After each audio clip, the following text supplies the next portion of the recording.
Yakety Yak is a series of interviews we've been conducting with prominent Australians. And Peter Thompson, the presenter of ABC TV's Talking Heads, brings his interviewing skills to tonight's conversation with the prominent Indigenous Australian Dr. Sue Gordon. We focused on these prominent Australians because we believe we've got quite a lot to learn from them, and I know from all the people we've spoken to already what they've shared with us in this lovely, intimate surrounding has been at times emotional, but certainly incredibly demonstrative of the way in which some people both choose to and have to live their lives. And in Dr. Sue Gordon's case, from Meekatharra to Sister Kate's, to the position of first full-time and first Aboriginal magistrate in the Perth Children's Court, to one of the first ATSIC Commissioners, to the chair of the Northern Territory Emergency Response Taskforce in 2007. I presume, with a lot of challenges and courage along the way. We're very privileged tonight to hear this from Sue herself. Thank you, Cheryl, and thank you, Noel. It's great to be here, and it's great to meet you again, Sue. I had the pleasure of meeting Sue at a conference in Western Australia on public service leadership last year, and Sue spoke about, at about the time that you were doing a report on the first year of the intervention of the Northern Territory, and I thought you were completely riveting because you bring such experience and insight and wisdom to what you say. So I thought we'd divide tonight into two parts. Firstly, I must apologise, I have a cold. Firstly, to talk about Sue's own life, and then to talk about some of the issues that arise that interest all of us. Sue, as Cheryl was saying, you come from outside Meekatharra. Yes. But much of that early part of your life you can't remember. No. Only what my family have told me. I mean, I was born at Balili Station, which is only just outside Meekatharra, and when the police came to get me, I was at a place called Mount James, which is a few hours out of Meekatharra. And I suppose if you can think about 1947, those of us who are young enough to remember, that there were no made roads, and police didn't have police cars they have today. And so they would have travelled for a few hours. They'd kept an eye on me for 2 years, according to my file, and every day I thank God for public servants, because without their copybook handwriting, all the stolen generation in Western Australia, I presume other states, we wouldn't have had a written record of what happened to us. So there was a record on my file of the police keeping an eye and sending messages back to Perth on the first instant and on the second instant, and all of those wonderful terminologies that were used in those days. And then when I was 4, the Commissioner of Native Affairs decided that I couldn't stay with natives. Never mind, it was my mother. And so I should be removed and taken to Moore River. Reading between the lines, you were white enough to... Light-skinned Aboriginal, deemed to be a quadroon under the Act. And thought ready for assimilation. Yes, yeah. And so I was deemed necessary for me to go. I shouldn't be with natives and I should go to Moore River. And then a few hours when I got into Meekatharra, I was handed over to a white lady who I didn't know, a Mrs. Webb, who then, sounds like a country and western song, got me on the midnight train with her.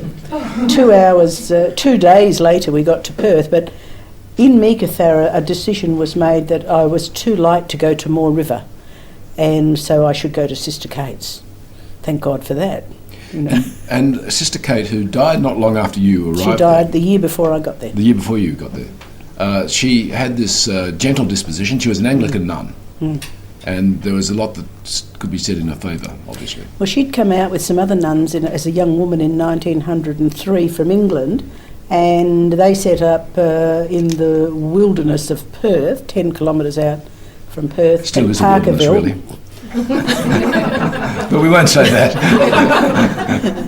We're allowed, it's in-house. The Parkerville Children's Home, and when she reached 70, Archbishop Lefanu said she was too old and should go into a retirement nunnery or whatever they do, and she said no. And with a benefactor from a well-known farming family, Phoebe Lefroy bought 40 acres in Queen's Park, 10 k's from the central business district, and set up Sister Kate's, but not before they'd stayed at Buckland Hill, which is on the coast, which is now out of even my price range to buy a house there. And so the kids were there, and that was 1934, and she was 70. And she set up this institution to take all the part Aboriginal kids, the lightest kids, because no one wanted us. Never mind that our mothers wanted us, but nobody else wanted us. Were there non-Indigenous children part of this community too? No. So purely Indigenous? Yep. Sometimes there were kids there who were the children of the people who looked after us. I know one of the differences was such homes had previously been set up on a reform school kind of model, but this was an evolving idea around building cottages. She was instrumental in Australia with setting up Parkerville in a cottage-style institution where the kids were in a family situation, boys and girls together, and steps and stairs. So we grew up in a cottage home environment, and the cottages were called cottages. And so you grew up with kids who, well, even now I call them my brothers and sisters. Did you feel loved? Love from each other, but the house parent, they were only women when I was there. Later they let men in when the Uniting Church took over, but they came and went fairly rapidly because they were usually between husbands or something, and so the kids looked after each other. Now, skipping ahead, but it sort of fits with the thread, it was 30 years before you had contact with your family again. Well, actually I was 14, and I had, one of the girls had nicked a letter from the office which was addressed to me, and I read it, and there was a photo of a stockman standing like this, and it said he was my brother. So I went down and I said to the superintendent, I've got a letter. How did you get a letter? And I said, well, I've got this letter from this man who says he's my brother. Oh no, natives do that. And the letter was taken off me. And that's when my family found me 30 years later. You'd been told you were an orphan? Yeah, we were all told we were orphans. Mm. So when my family found me, a nephew, 16-year-old nephew, I said, have I got a brother called Joe? And he said, yes, it's my uncle. And so that letter came back to my mind. And then within 2 days I'd met just about all my family. There were 11. I was 12th. There was 12 in the family. I was third. But I was the only one taken away. And how old were you then, when you actually did get to meet? I was about 36. Mm. Yeah. Your memory of these early days is clouded by what these days is called post-traumatic stress disorder.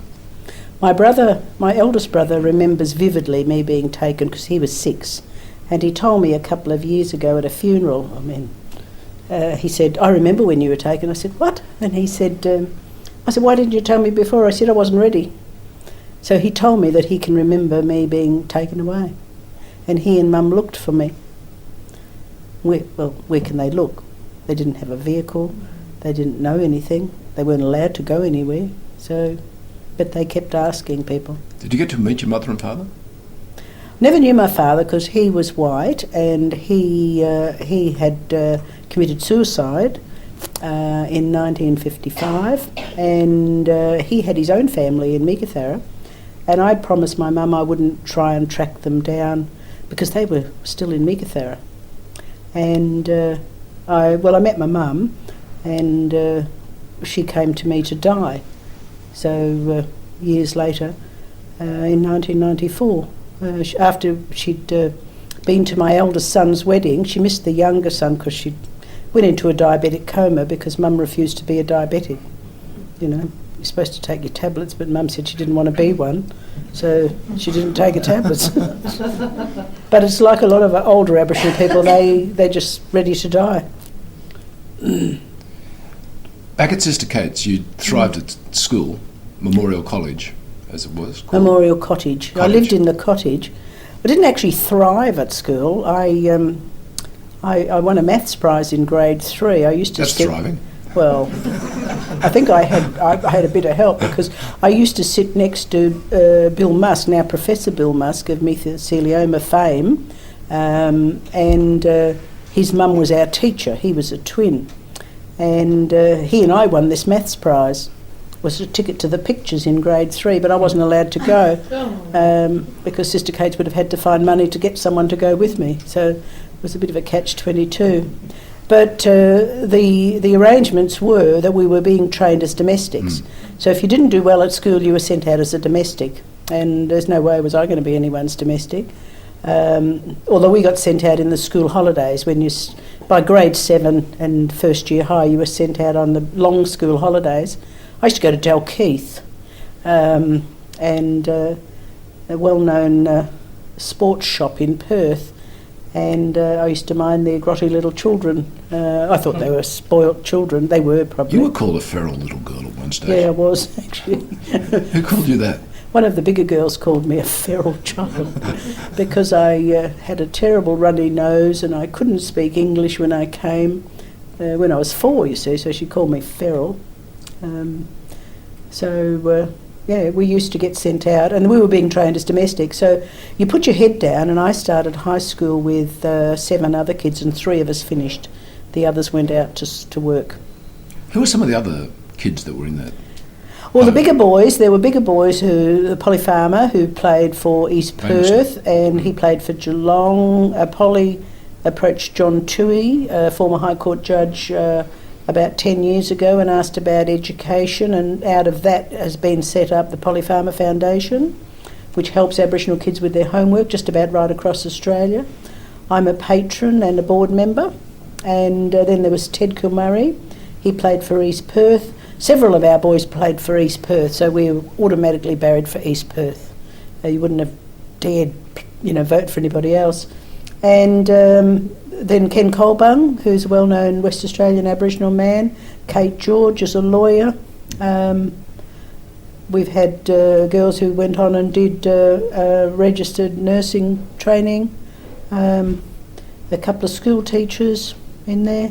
So you did business skills, but looking for a home when it was time to leave, Sister Kate's, you thought the Australian Army offered home.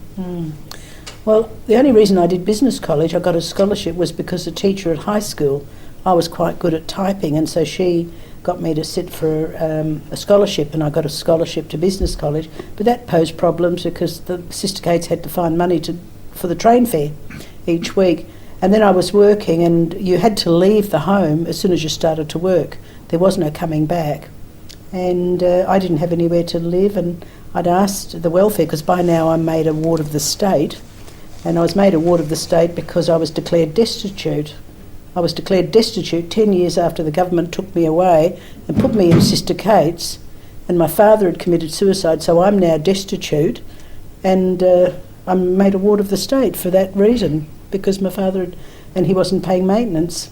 I got that, I photocopied that when I started as a magistrate at the Children's Court, that little bit that says, now declared destitute. I've got it in a frame at home. And so I had to try and find somewhere to live, and the welfare couldn't help me, and they were my de facto parents. And so one lunchtime I saw a poster about joining the army, and I thought, oh, that's okay. So I went and asked about it, and they said, we'll give you accommodation and we'll pay you and we'll send you to Sydney, and all sounded very exciting. And I wasn't allowed to go because I wasn't 18. And after a bit of a battle, and I waited till I was 18, and then I was no longer a ward of the state and I could make my own decision. So I joined the army with 4 other girls and came across to the eastern states. What did that do for you? Well, the army gives you discipline, lots of discipline, which stays with you always. Sister Kate's gave you discipline. There were girls there, you have a 6 weeks period where if you don't like the army, you can go home, and if they don't like you, you can go home. and no one's upset. So there were girls there who couldn't handle that sort of life, and I thought, what's wrong with them? You know, it's another institution. Doesn't everyone come from an institution?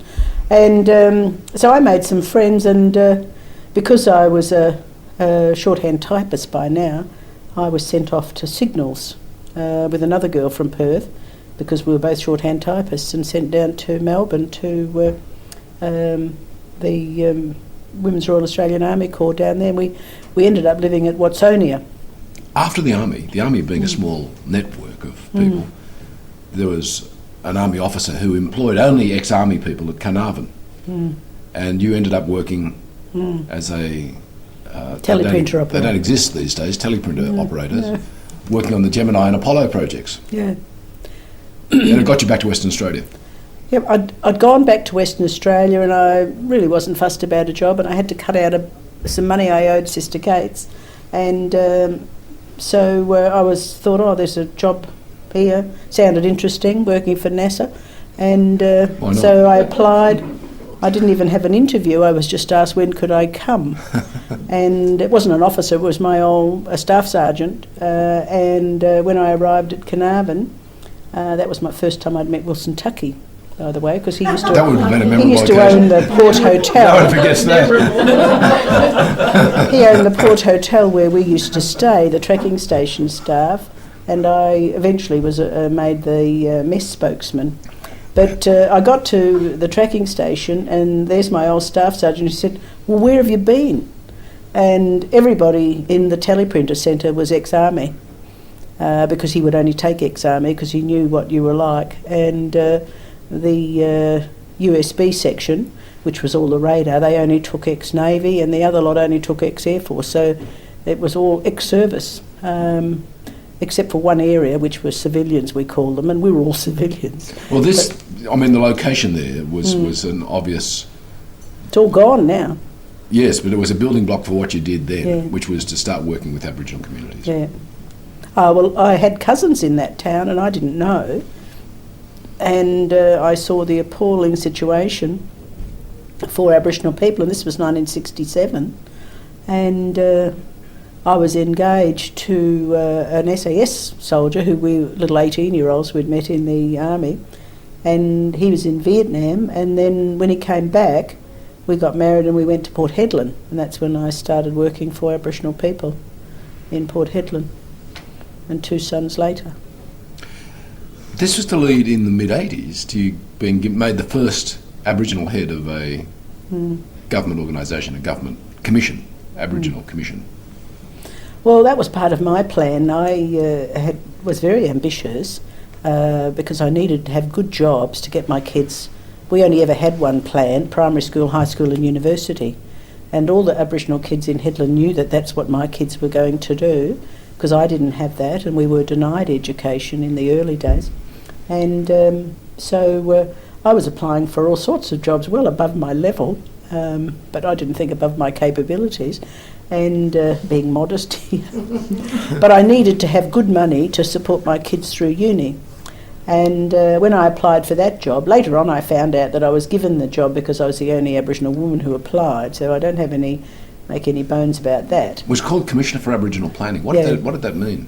It was the Aboriginal Affairs Department for the state, and the year that I started there was 50 million provided by the West Australian government and 50 by the Commonwealth, and another orphan, Cedric Wyatt, he was the head of the Federal Department of Aboriginal Affairs, and he was at Clontarf, another institution, and we headed up those 2 agencies. And I could tell you a funny story, but this is being taped, so I'd probably better not. But why not? Well, I will tell you, and Cedric will probably kill me later, but we know where Cedric's son is now the opposition spokesman on Treasury Affairs in Western Australia, young Ben White, he's a lawyer. And Cedric and I were trying to get back the mission lands off the Catholics. And we arranged a meeting with Bishop Jobst, who's a former German, I don't think he was a tank commander, I think he was in the German Air Force, and then he's suddenly a bishop. And we had a meeting lined up in my office, and I was trying to work out why my office. And anyway, Bishop Yops was fashionably late, and when he swept into my office to have a meeting with us, Cedric knelt and kissed his ring. Because Cedric was a Catholic from Clontarf and I was an Anglican from Sister Kate's. So I had no allegiance to the Catholics. And so mission lands just went out the window. We didn't get anywhere. And I think that was an early lesson to find out backgrounds of people. I know Noel was saying before we began, if you read your CV, it's like several lifetimes have been put into it. So you take on this role in 86. In 88 you become a magistrate. Well, I was asked, they wanted to, Kay Hallahan was the minister at that time, it was a Labor government, she asked, she wanted to have an Aboriginal in the Children's Court. Now the Children's Court had limited jurisdiction and they used to just put kids under the care of the department. So the welfare ran the court and the kids, so it was pretty Irish actually. And they asked me if I would like to do it and I thought, oh well, I could do that. I'd been a Justice of the Peace in Port Hedland, having no idea of what I was about to face. And the lawyer from the department gave me, and I can still recall it, a book of West Australian statutes, the Criminal Code of Western Australia, Justices Act, and the Road Traffic Act. And you're now a magistrate. And I sat for the first few weeks with magistrates in adults court and just learnt it as I went along. But it wasn't difficult because we just put the kids under the care of the department. But then in 1989 the court had its own legislation and a president, and it became arguably the most powerful children's court in Australia. And I thought, perhaps we should do something. I didn't have to, and I had a son at doing commerce and law, and I thought, well, perhaps I should do a law degree. No idea what I was in for. And my second husband was a police superintendent, so I thought, well, I can get help from him and the other one. And so I went to see the Chief Justice, David Malcolm, lovely man, our former Chief Justice, and asked him, and he said, I'll write a letter. So as you do, you don't do TEE. I'd just done year 10 and I was accepted into the UWA Law School without any formal qualification, so to speak, no battle. And I failed miserably the first year, not all units. And the Dean, John Phillips, he was gorgeous, and he said to me, I shouldn't really have you back, And I said, well, why not? And he said, well, it's not a good look. But he said, so what will you do next year? I said, I'll take all my long service leave. And he said, and you should come and see me every week and let's just see how you're going. So, and he said, you don't have to come to the lectures that you've already been to. And I said, no, I'm coming. So the second year I put my head down and I used to go to the headmaster's office, it felt like, once a week. And we'd have a chat and a coffee. And then he set about working out how I could do my exams. Because at that age, I was 50. You can't just sort of start doing exams with all these 17-year-olds who haven't shaved yet. So that's just the boys. So just the girls. And so he said, well, we should just do practice exams and we'll get them marked for you. And so that's how I got through uni. I just did practice exams, I'd get them marked, and then I would walk into exams and I knew it all. I got a few distinctions, and my both sons said to me, if I failed Aboriginal peoples in the law, well, I'm dead in the water, but I passed with a distinction. And a couple of years after you completed the degree, you were given an honorary doctorate by the university. One of the things as magistrate, you administered the Act from the bench that you'd been first. The Child Welfare Act of 1947 was the same legislation that took me and made me a state ward. But I was taken away under the Administration of Native Affairs Act. But I was a ward under that Act. So, as I said, I've got the bit of papers that said I was made a ward. So what was the different perspective you had as a magistrate administering that Act? I was a bit nervous, and I said to my colleague and now one of my best friends, Tim, I said, what is it? You know, I have to take kids away. But once I sat in trials and listened to the evidence, it wasn't like I was being taken away. It was child abuse at its worst. Neglect, emotional, physical, sexual abuse, horrendous conditions. And so after the first trial, I thought, there's no worry. There's totally different reasons why I'm removing children. And so I used to do it, and I used to explain to the parents why and what they could do to get their children back. Which is a good starting point for some of the broadening this conversation into some of the issues. And there's an opportunity to ask a few questions here, though we'll have a longer time to do that over dinner. In 2002, you led what was to be called the Gordon Inquiry into family violence and child abuse. So, well, that arose out of the death of a 14-year-old girl called Susan Taylor. She had actually tried to report sexual assault, and no one was listening, so she committed suicide.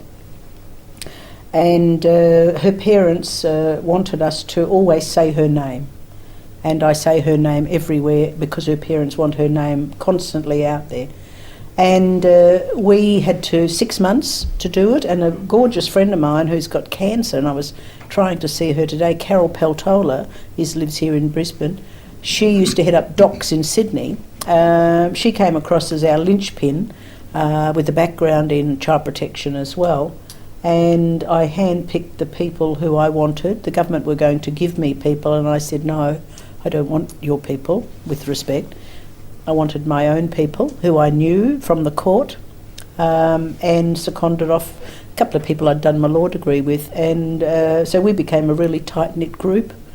And after 6 months, we presented a report to the Premier, which was called Putting the Picture Together. And it had actually run parallel with another inquiry, a remote policing inquiry, headed up by a friend of mine who's now deceased, Inspector Keith Galton-Findsey. And so that's how we came up with the multifunctional police stations in Western Australia in remote communities. We will have 11 by the time they're all done, and that co-locates a child protection worker and a police officer, or 2 police officers. And the communities love it, and the trust is there. And that's how Columbaroo blew up in 2007. Columbaroo's right up the top left-hand side of Western Australia. And 2/3 of the community were removed for allegations of child sexual abuse. Woombalgurri just exploded, that's the Forest River Mission was. And the police are doing a sterling job in WA with clamping down on child abuse. actually, this is to skip ahead a bit, but it's been suggested that there be a Northern Territory style intervention in Western Australia, and I know you oppose it. So why do you oppose that? Well, because we're already doing things that weren't done. See, in the Territory there were no police stations, and if you shut your eyes in this room, think of the suburb that you live in, and if there's 2,000 or 3,000 people in your suburb, well, a place like Maningrida, well, they've got a police station, but there's other communities of a similar size. No police station, no street lighting, anarchy reigns supreme at night. Drug and grog runners run through the place. Violence is horrific. And they wanted police. So in that first 12 months, headed up by Major General Dave Chalmers, who's just the most fantastic soldier you'd ever wish to meet, a tank commander with a sense of humour. Because we got to Maningrida and... Unlike the Bishop. Yes. We got to Maningrida, and these Aboriginal ladies who the night patrol, Dave and I were having a yarn to them, and they said, "Where's the army?" He said, "This is it, just me." They said, "Well, someone told us the army was coming." He said, "No, we've had Northwest just giving us a lift and stuff," because there was actually no army in the Territory, contrary to popular belief.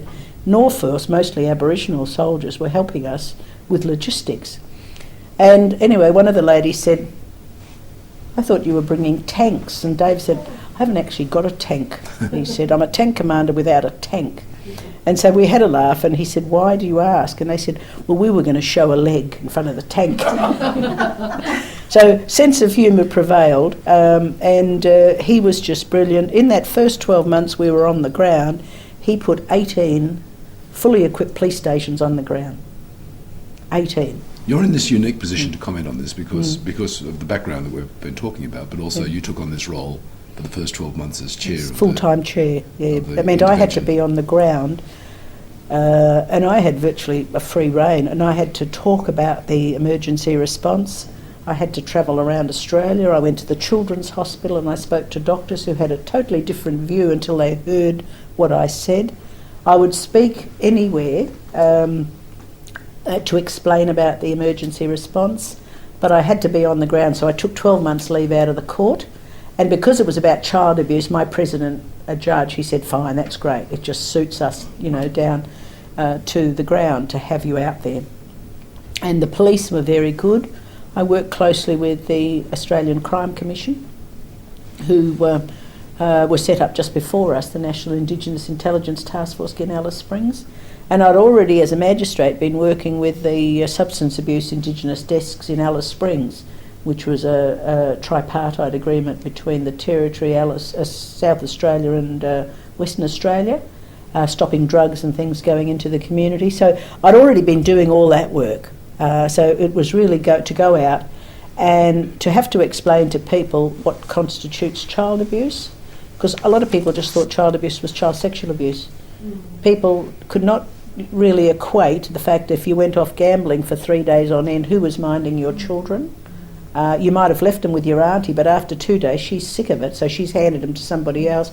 And I used to give them vivid examples of what the children's court, and I gave them a really good example at a few communities about 2 sniffers who ended up with the kids. And they vaginally and anally raped this kid within 30 minutes. And then the family came back and dumped the kid at Princess Margaret because they were too frightened to the consequences. So I would explain to people, about grooming, about videos. Pornography was part of it, and I know there was a hue and cry, but the police had a bit of an amnesty, so people could take their Playboys or their Blueies up to the police station, and the police would say, well, if we think you can have them, we'll let you have them. If we can't, we'll just take them off you and you won't get charged. So there was a bit of an amnesty and people sorted things out. And Dave Chalmers used to say, I got all the good jobs because the communities used to ask me to go and talk about pornography, and child abuse. So I would try, where possible, to take a police officer with me from outside of that community, and we'd sit down and just talk about child abuse. And it was quite horrific, it's very draining. And I was living in the Territory, but I would go back to Perth for a bit of sanity every now and then to my grandkids and my own family. Do you have any qualifications about its success, this intervention? The first 12 months, we did what we were to do. We were to go in, we were to do law and order and safety in communities. There are communities who still don't have police stations, Docker River, 600-700 people there. They're on the border, close to the border of WA, and everyone passes through Docker. They've wanted a police station. The women there since 1990 have been asking. But the choice of where police stations went was up to the Commissioner Paul White, who's now retiring, and he had to make sure that it was going to be possible for him to do reliefs. He also had to get an undertaking from the Commonwealth that the funding would be there to continually fund, because if the Commonwealth funded for X amount of years, the Territory just doesn't have the money. They don't have the economic base to fund. And so the Commonwealth agreed that they would fund the police stations for a long time. And so that's why he then agreed we would go ahead with the police stations. But the law and order, the safety in the communities, women were openly saying how happy they were, that they were happy with the safety, the police. They used to boast, some communities would boast they've got a policeman against those who didn't have. So I believe that history will prove that that first year that we were in there was working. The second year we were to go in was with the housing and infrastructure. Now, for those of you who haven't read the Northern Territory emergency response legislation, because it's so thick, every one of those 73 communities, there was to be a 5-year compulsory acquired lease over the land, which was just the township, less than 1% of the land, just the township, the access road, the airstrip, and if it was in the top end, the barge landing zone. So having a compulsory acquired lease would then did away with all that red tape. We wouldn't have to worry about the Northern Territory government, the land councils and the local government. We would just go in and do the housing and everything. End of 5 years, the lease would be handed back to the community with all that infrastructure. And the previous government had said that the Northern Territory government, under their super shires, under their housing, would be responsible for rental collection and maintenance, and people should be employed. But the current government, federal government, Macklin, decided on 40-year leases, which is posing a problem because people had a difficulty with that. But a lot of people have had problems with leases, and I said to Peter earlier that in 2005, when I chaired the National Indigenous Council, much maligned, Warren Mundine, myself, Wesley Aird and Joe Proctor, I think, we went up to Coffs Harbour to the Combined Land Councils conference, and we were virtually told we might be slammed up against the wall for this thinking that we had, and we had put up to the federal government 99-year leases over Aboriginal land back in 2005. And the reason we put that up was because Aboriginal people are asset rich and cash poor, and we felt that by having leases, that Aboriginal people could go to banks to get money for loans for economic development, and that's what we were pushing. And the first 99-year lease was done in 2007 on the Tiwis, just before the elections, and Melbrough got it signed, and the Tiwis got $10 million for that lease, and they built, and I went to the opening. Paid by the Commonwealth. Paid by the Commonwealth, and they built their secondary boarding college. The kids go in on a Sunday and go home on a Friday. I'm going to love it. I'm going to open it up after one more question, and then we should move on anyhow. But one question that needs to be put to you is Aboriginal representation. You were a National Commissioner on ATSIC from 1990. You were chair of the National Indigenous Council, which was the Howard government model.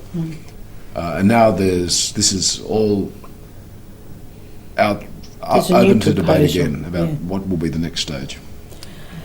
Well, I was invited to go to the meetings, the consultation process, but for reasons, of being retired and being busier than ever, I couldn't go.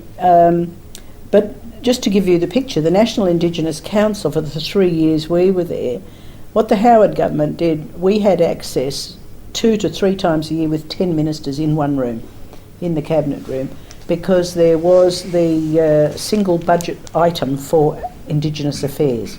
So all those 10 ministers who had involvement in Aboriginal affairs were in the one room at the one time. We could ask for other ministers like trusts from outside of that 10, and if they wanted money moved between that budget, it was flexible. So we would meet with them and we would talk to them. We wouldn't just talk to them, we would have an agenda of what we wanted their agencies to be looking at. So that was something that we gained. We also, through Peter Shergold, 3 to 4 times a year we met as a group with all the secretaries of the government departments. So we didn't have to start down here, we met one-to-one. And Peter Shergold pushed that so that the secretaries could hear firsthand what we were proposing, hence the 99-year leases was one of the major issues. This new model will meet once a year, will not have any, we didn't have any power, we didn't have any money to look after, but we didn't want to do that, we were just advisory. So the new model will meet once a year, will come from Aboriginal organisations who will elect representatives. There will be a body which oversees that to make sure everybody is above board and no crims get through. That's probably the best way to put it. So I don't really know what it's going to do. The numbers of people being mooted, it's an awful lot of people, a couple of hundred people. And what can you achieve? There's going to be limited money because the minister's already said there'll be limited recurrent funding for it. They won't be dealing with money. They're not involved in policy. So I really don't know what it's going to do. I'm a bit sad because I had hoped that perhaps something, but then there's a lot of Aboriginal people who don't really want to get involved as well. Sue, thank you very much. It's been great having Thanks, this conversation Peter. with you.